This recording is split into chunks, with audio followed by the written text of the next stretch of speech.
I went all out and took him out to dinner to celebrate. Little did I know that this job would end up destroying my marriage.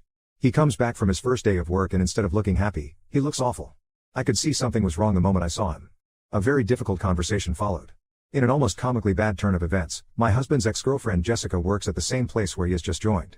I knew about Jessica. Nathan and her dated for 3 years and he proposed to her, but she said no and dumped him. This was a few years before the two of us met and started dating. Obviously, we didn't spend a lot of time talking about our past lovers, but I knew that it was extremely rough on him and he never mentioned her after that one conversation with me. When I heard that it was Jessica of all people, my stomach dropped. Out of all people, it was her. I didn't know what to do.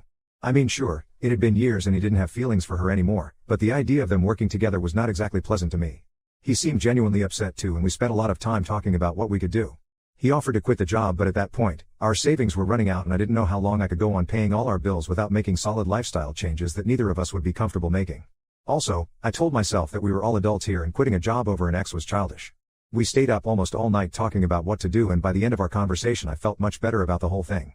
It felt silly to think that some ex from years ago could affect our relationship in any way. My husband was extremely loving and kind and put all my doubts at ease. The next day, he went to work and when he came back he said that she was in a completely different department and he hardly even saw her once during the day. He told me that he never intended to speak to her unless it was for some unlikely work reason and that he would tell me immediately if that happened. That put my mind at ease and as more days passed, I stopped thinking about her completely. My husband was as loving as ever and I was proud of the two of us for overcoming something that could have caused serious trouble if not handled well. Looking back, I laugh at how naive I was. I was so blinded by love and trust in my husband, that I didn't once think that something fishy was going on. A couple of months into his new job, he went on a business trip. He told me that if it goes well he may get a promotion, so I was very excited for him. I asked him if I could tag along with him and make it a mini getaway for the two of us, but he said that he would be working the whole time so there wasn't a point.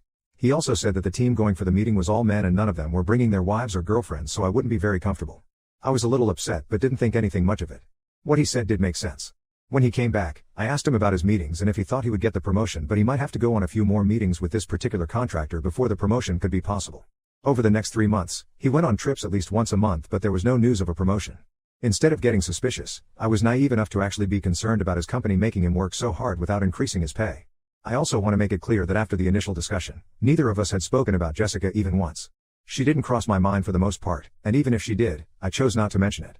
When I told my friends about this during the divorce, they all said that it was incredibly naive of me to blindly trust my husband so much. I agree with them now, but back then I would have trusted that man with my life. 5 months into his new job, I realized that I had missed my period. Not thinking much of it, I decided to take a pregnancy test anyway just to put my mind at ease. To my surprise, it was a positive test. I was taken aback. It was definitely not a planned pregnancy, but with Nathan's new job and both of us being in a good place financially, I thought that it could be a good thing. I was nervous to tell him but also very excited. Nathan was on another business trip when I took the test, but he was coming back the same day, so I decided to wait till he got back. I still remember how nervous I was and how I started daydreaming about our new life. It was pretty late by the time he got home and I remember staying up to have dinner together. He came in looking upset, so I asked him what happened and he told me it was just work stuff and that he didn't want to talk about it. I said that I might have something that could cheer him up and asked him to wait while I got the test kit. I told him to close his eyes, held it up, and asked him to open his eyes. He just stared at me for a few seconds and asked me if that was what he thought it was. I thought he was just in shock and said that yes, and we're about to be parents excitedly. I waited for him to snap out of it and be happy, but after a few moments of anticipation, he still had that look on his face. I got uncomfortable and asked him if he was okay and wasn't he happy about this. His whole expression changed and he said that he was just taken aback by the surprise. I told him that I was surprised too, but this could be a very good thing for us and we can deal with it together. He still looked uncomfortable and said that he just needed some time to think. I was extremely upset at this reaction. I expected him to be happy or at least supportive. I told him that I was disappointed in him and he basically brushed me off, saying that I couldn't expect him to be overjoyed at such a monumental change in his life happening without his decision. I told him that he signed up for this by getting married to me, and if he couldn't be a good husband about it, maybe we need to rethink our relationship. He said that maybe we do and left the room without another word. I said that in a moment of anger and hurt. I did not really mean it at the time. But his reaction broke my heart.